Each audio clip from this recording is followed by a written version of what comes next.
guys, Meredith Gorman here, and are you still not subscribed to Matt's channel? Well, if you're not, hit the subscribe button because he's giving out free picks each and every week. Hope you have a good rest of your day. AFC South this week, guys, we will take a look at a division that used to be fairly weak a few years ago, but now we got a couple teams that are standing out in the AFC. AFC North was released last week. Go check that out if you haven't already. A full breakdown of the AFC North on all platforms. Link.me/system capping for my links, my socials, client opportunities, records, everything over there regarding myself and the system. Learn how to beat the sports books long term, guys. That's what I do at a very high winning percentage for years now. I've been doing this for 6-7 years now. I've been betting on sports for about 20 now. So very experienced in handicapping all markets, not just the NFL, right? Handicap NFL, PGA, UFC, NHL.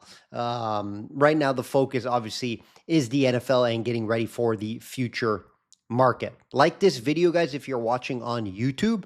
If you're listening over on Spotify or Apple, you can share, you can review. It'd be much appreciated to get those numbers up. I obviously have more listeners over on the podcast platforms these days. So shout out to everyone listening over there. The Jags, yes, the Jags won this division. Surprising winning 13 games, something I did not see. I expected the Jags to be better and to be improved. They had a good draft, some signings. Lawrence, started playing a lot better. Did not expect them to win 13 games. I do believe they had a very easy strength of schedule. This year, a little different. We'll talk about that shortly.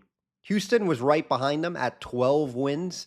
Indy missed the playoffs at 8 and 9. Of course, they had the injury. Daniel Jones, he started off well, got hurt, kind of ruined their plans. And then, of course, the Tennessee Titans continue to rebuild. Then let's get into the Tennessee Titans. Let's start with them here, guys. Last year, 3-14. It was a mess, to say the least. Season win total this year, 6.5. Minus 130 out there. Strength of schedule, 16. So mid-pack. So not an easy schedule, not horrible schedule for Tennessee, so maybe they can get a couple wins here. Key additions, new head coach, of course, right? Robert Saleh. We should know him from the Jets. He's been around the block. And then new GM as well. Added wide receiver Wendell Robinson from the Giants. John Franklin Myers on the defensive line. And Elton Taylor in the secondary. Got a couple guys in the secondary due to a big loss. Not much, to be honest. Couple first guys I mentioned there, but yeah, they added a little bit because they did lose, right? They drafted Tate in the first round, Carnell Tate, wide receiver, and then also got Falk. They moved up in the second round to get Falk, an edge rusher. So I think they did well there. Let's see how Tate adapts to the NFL. Key losses, Snead at corner, right? That's why they went out, got a couple corners there. And then Arden Key, they lost at edge, a veteran guy that's been there for a while. I actually lost them to the division and to the Colts, funny enough. The rebuild, right? There's not much to really say about the Titans here. I can't be too focused or heavily invested into the future market just because there's unknowns. You don't really know how they're going to play with a first-year new head coach, new system. They're in a rebuild phase, guys. That's why I look at 6.5, I say, that's a lot, right? The most I can see this team winning, the absolute most is 7 games. So I'm seeing 6.5 there. I'd have to lean the under. More focus on 5 to 6 would be my assumption here. Again, it's not going to make my client card. I like to stay away from teams that are rebuilding. You don't really know how quickly they're going to adapt and start playing good football. So my suggestion, stay away from the Tennessee Titans.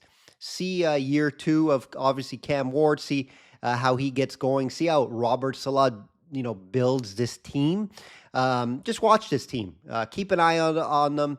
They may upset or ruin a ticket throughout the year because you're betting against them. You should be betting against them in most situations. Let's be honest here. But hopefully they don't ruin your survivor or spread ticket. Colts 8-9 last year, 7.5 win total, ninth easiest strike of schedule. So they should be able to get some wins this year and get to that 7.5 total. They should be able to lean and get over that. But let's really talk about this team. Did it really get better? Key additions. We talked about Arden Key. Came over at edge. Michael Clemens, defensive end. Nandy and Tillery for D-line depth. Key draft picks. No first-round pick, guys, because of the Sauce Gardner trade. Keep that in mind. So I'm not going to their draft was not good at all. Key departures. Zaire Franklin, good player. Obviously, Michael Pittman, that's a loss for them. Nick Cross, Smith, O-line. So I don't believe they got better, guys, over the offseason, right? We don't know Daniel Jones, how he's going to come back, let's be honest, off the injury, right? They lost more than they gained, in my opinion. Sure, they re-signed Taylor. That was good, but they lost more, guys. So I can't be high on this team. I don't believe the Indianapolis Colts will make the playoffs. Sure, they could be hovering around the same record as last year, right? So that's 7.5. If I had to bet a gun to my head, I would play the over. Maybe they win 8 games. They don't have the hardest strength of schedule. So I think 8, max 9 games this team could win. That means everything went right. Daniel Jones had a good season, and yeah, it's just not a team I'll be backing. I'll be fading them when I'm betting against them throughout the regular season for the most part. But yeah, that 7.5 win total, I lean the over. Not going to get my clients' money though. I'll be staying away from the Colts in the future market. I suggest you do as well. The Texans 12-5 last year. 9.5 win total this year, and 10th hardest schedule, sitting at 22. So that's something worth mentioning here. Key additions: Watt Teller at guard, Smith at guard from the Colts, who we just talked about. So they upgraded that guard position and that O-line, which they needed to. And then Clowney, they picked up the defensive end veteran. Draft Rutledge, another guard. So they really ramped up this offensive line. They needed help there, and they definitely addressed it. Rutledge was the second best guard in the draft. And then McDonald as well as a defensive tackle. Key departures, Titus Howard, and lost their punter as well, Townsend. I don't know how much of a key departure that is, but he's been there for a while. The name does obviously ring a bell. If you like defense, this team was the team to watch last year, along with Seattle as well, but they allowed 17.4 points per game, just behind Seattle. Seattle was 17.2. So you could pretty much say they were neck and neck with Seattle. Fewest total yards allowed and top EPA per play. So this Houston team was very fun to watch. And me as a defensive guy, I love watching defensive football. I enjoyed watching Houston definitely last season. No reason they don't continue to play good D this year. They didn't lose any big names on defense. The offense and QB play is the question. The O-line, it's been improved, so it should help Stroud. Stroud's the big question. He's going to tell you how far this team goes, guys. They didn't upgrade there besides a guy or two on the O-line. Like I mentioned, 3 guys technically, but they didn't upgrade for weapons. The team can only go as far, like their defense could only bring them so far. Think about it, guys, right? And it proved that. He's going to have to play well. That 9.5 is tough. I do believe they don't get to 12 wins due to the schedule, but I'm leaning the over 9.5 win total here at 10. I think they can get to 10 here, just due to that defense. There's no changes there, guys, on the defense. So I don't expect to take a big drop off. So I think Houston gets 10 wins and be right there to win this division. Definitely a fun team to watch, especially if Stroud could get going. If he can get going and their offense is going, watch out. This team could make some noise in the AFC, guys. And then the Jags, the division champs last year, 13 wins. Definitely didn't see that happening.